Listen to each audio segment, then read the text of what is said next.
February 24th, when the war broke out, one of the members of my staff, my senior Ukrainian staffer, he was born in Lviv, lives in Kyiv many years.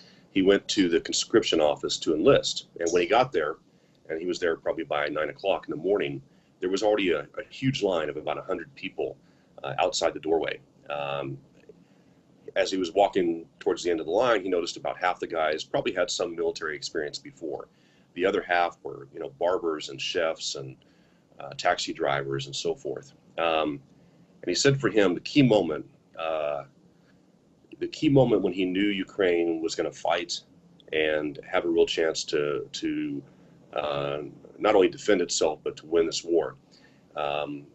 As he was waiting in line, a Glovo driver, Glovo, of course, is the food delivery service.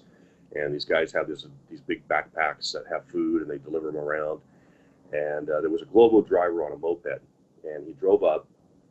Everyone assumed he was delivering food into the conscription office. Instead, he took his backpack off, put it on the moped, and he got in line to sign up.